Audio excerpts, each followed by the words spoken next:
Maroc, qui a presque autant de saints que la Bretagne, limite dans ses pèlerinages.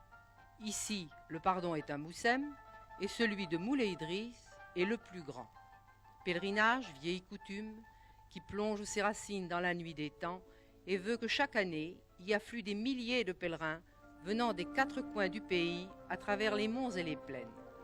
Le long des pistes, c'est pendant les 3 jours que dure le Grand Moussem, un défilé ininterrompu, images qui apparaissent à chaque instant dans l'air léger du matin ou sous le soleil brûlant du jour, dans la poussière dorée, sur les pentes des monts, scènes de temps révolus, scènes de caractère biblique.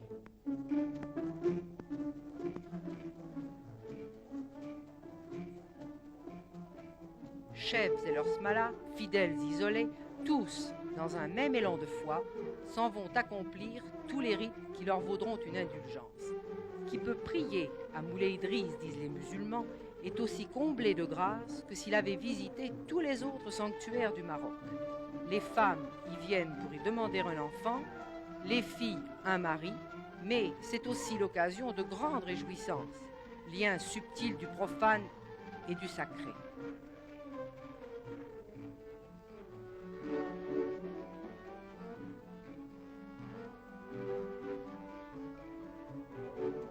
Là-bas, accrochée sur ces 2 collines, Blanche Kouba, entre la dentelle légère des feuilles, vraie figure de l'islam, voilée tout mystère, Moulay Idriss.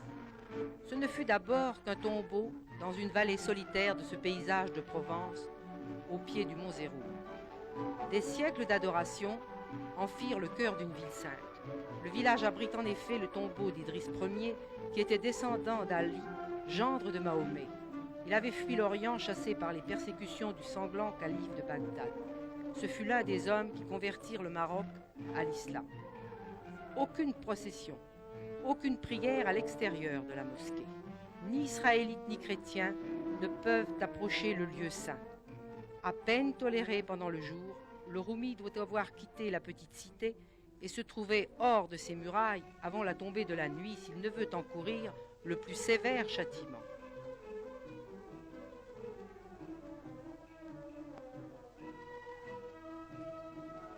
Tout près de là, sur la montagne, les pèlerins ont dressé leur tente.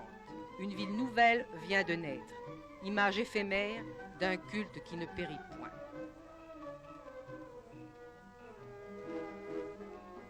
Tente ronde, à un seul mât, blanches et noires, à petites bouteilles, tente Caïdal, grande tente.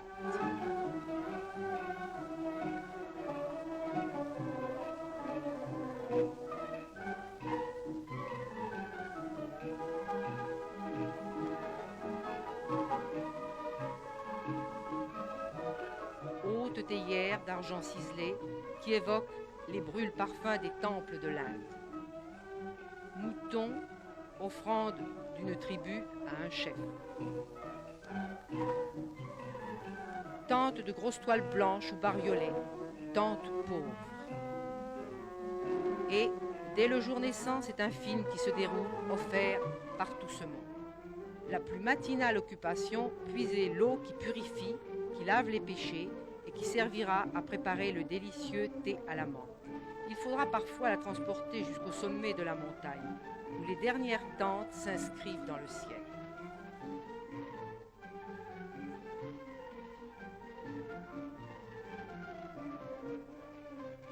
Maintenant la lumière joue entre les toits de toile de toute forme.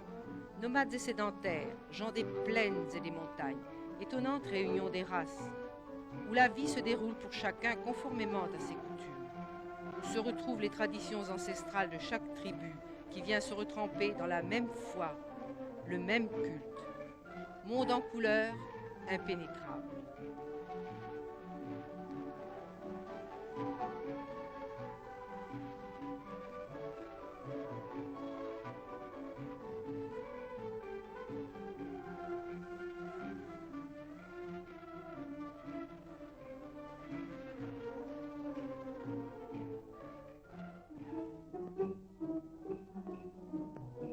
Il y a peu d'espace vide dans cette ville suspendue.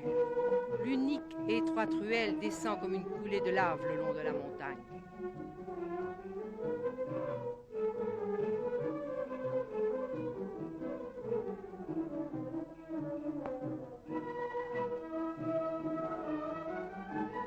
À l'écart du bétail est entravé, denrées vivantes comestibles et qui ainsi, marquées pour la mort, impressionnent. Moutons et chèvres ont été conduits en ces hauts lieux sacrés pour assurer la nourriture et l'offrande des milliers de pèlerins.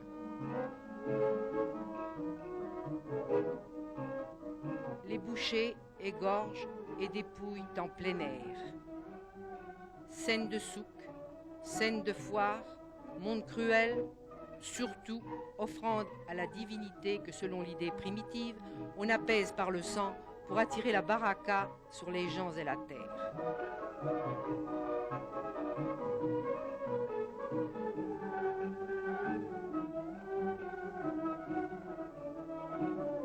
Couleur de sang, c'est ainsi que maintenant apparaît le lieu des sacrifices. Et, comme partout, les marchands pensent tirer profit des affaires que cette foule ne saurait manquer de faire naître. La cuisson du méchoui, le traditionnel mouton rôti sur le feu vif, dans les fours de terre. Des marchands ambulants vendent le mouton cru pour ceux qui, sous la tente, préfèrent le cuire avec piments et épices.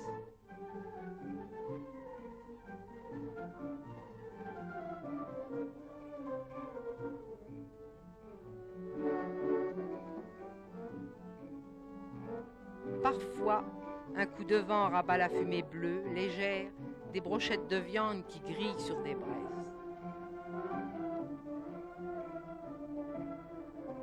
De cette viande hachée, pétrie, serrée sur des fils de fer, tournée et retournée, s'échappe un arôme de poivre rouge.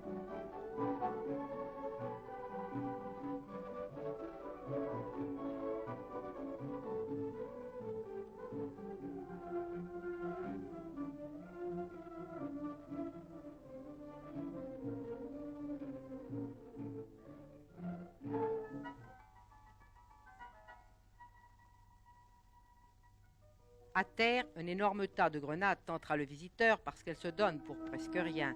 Et comme partout au Maroc, on vend des beignets ronds. Le marchand entoure une boulette de pâte autour de ses doigts pour en faire une sorte d'anneau qu'avec une habileté stupéfiante, il jette sans le déformer dans l'huile bouillante où il gonfle et prend sa jolie couleur dorée.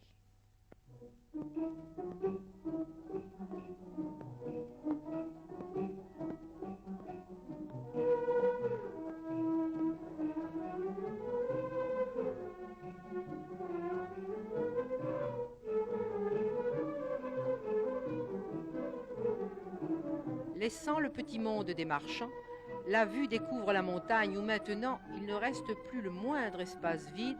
Ces 1000 et 1000 tentes évoquent pour nous un tableau d'un autre âge, d'une autre époque, comme nous sommes loin de notre civilisation. La foule se presse, circule, robes de couleurs vives, tuniques rayées, burnous blancs.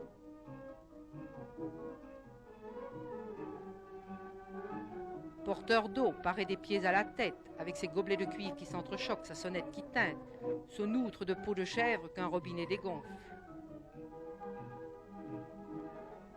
Repas d'apparat, dont les rites sont invariables. Les plats sont nombreux, portés en cortège. Pour chaque mets nouveau, le défilé recommence. C'est la difa sous la tente des grands chefs.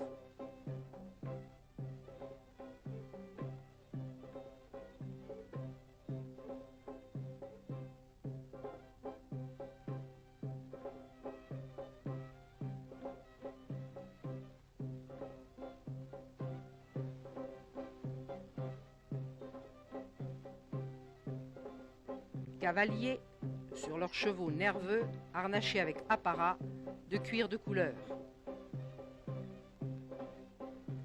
Leur selle les encadre solidement.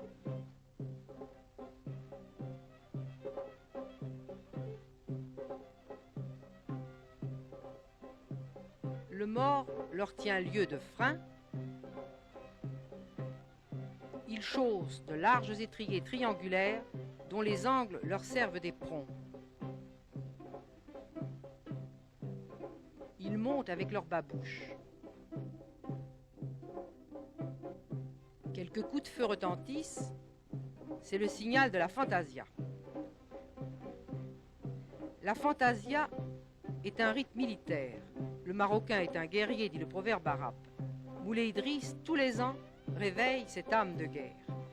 La troupe va se former loin dans la plaine.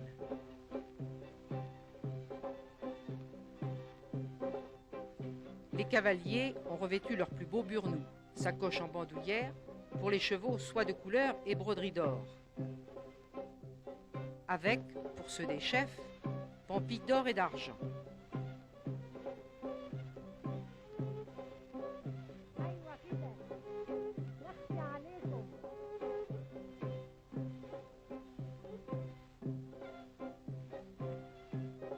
Au lieu des départs, on charge les mousquets, ces fusils musulmans anciens, au canon démesurément long, à la crosse incrustée de nacre ou de cuivre.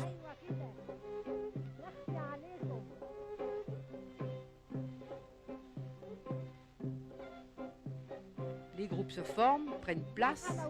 D'un seul élan, ils se lancent au galop de charge. Et tout d'un coup, dans ce tonnerre, ce nuage de poussière, les cavaliers, tordant sous eux les jarrets de chevaux, les rejettent de côté.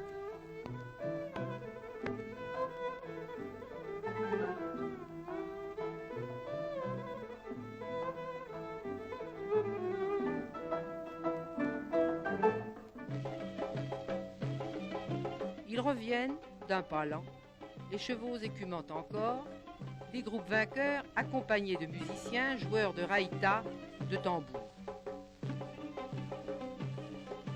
On les sent tous ivres de joie, avec cependant dans le regard une lueur de révolte à la vue de l'étranger, cet infidèle, cet inférieur, toujours impur, qui par sa présence blesse leur religion. Alors, on saisit pourquoi de tels lieux méritent d'être appelés saints.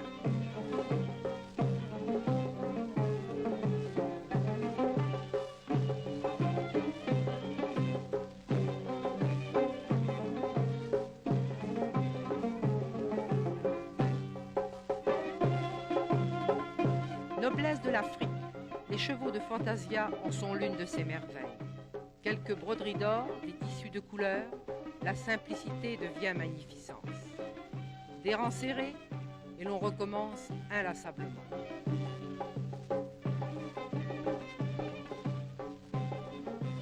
On dit qu'ils ne sont pas cavaliers, trop simples pour s'attacher aux finesses de l'équitation. Mais ils manient avec désinvolture leurs bêtes, qui les conduisent du champ au combat, du combat à la fantasia. Hommes et bêtes sont paysans et soldats. Spectacle magique, dans un ciel où flotte la poudre, sur d'interminables fantasias, les soirs tombent après les soirs.